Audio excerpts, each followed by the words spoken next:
Почитувани волонтери и членови на Црвениот крст, почитувани представници на државните институции и на локалната самоуправа, почитувани гости, драги пријатели, ми представува задоволство да ви се обратам по повод што туку завршената вежба Хуманитарен одговор 2023, за која имав честа да бидам покровител. Станува збор за настан на кој на дело можеа да се видат капацитетите и подготвеноста на Црвениот крст на Република Северна Македонија, а сето тоа во соработка со сите релевантни партнери и фактори во системот на управување со кризи во нашата држава.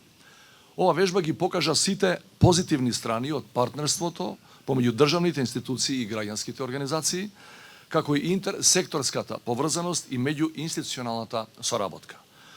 Токму преку настани како денешниов се отвара можност за унапредување на координацијата и комуникацијата како клучни аспекти во системот на кризниот менеджмент во државата, а тоа е од витален интерес за сите наши граѓани.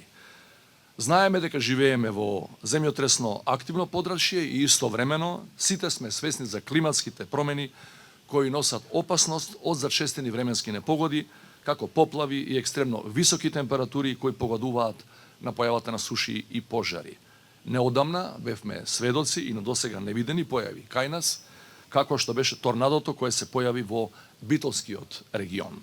Затоа е нужно да работиме и да придонесуваме за подготвеноста на институциите и на граѓанските организации, како Црвениот крст, за да имаме брз и адекватен одговор во итни и кризни ситуации. Не помалку значајна за квалитетен одговор на кризните ситуации и меѓународната соработка, односно поддршката пред се од нашите сојузници, партнери и соседи. Сето ова дава дополнителна сигурност кај нашите граѓани и увереност дека во случај на потреба меѓународната солидарност нема да изостане. Драги пријатели, би сакал во оваа прилика да ги поздравам активностите на Црвениот крст, кој во континуитет работи на надградување на своите капацитети за соодветна интервенција во кризна состојба. Во овој контекст заслужува да биде споменат ново воспоставениот национален тим за прва помош на Црвениот крст кој действува во случај на катастрофи, но исто така ако има потреба и во мирно временски периоди. Не помалку значаен и воспоставениот национален тим за прва психолошка помош и психосоцијална поддршка кој действува преку Центарот за ментално здравје на Црвениот крст.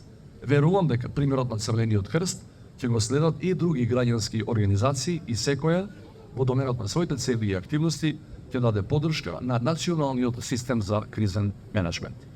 Дозволете на крајот да се заблагодарам на сите учесници на вежбата и да им честитам за постигнатиот успех.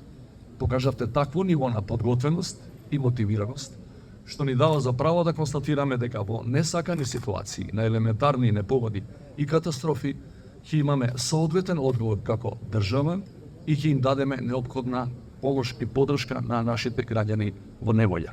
Благодарам.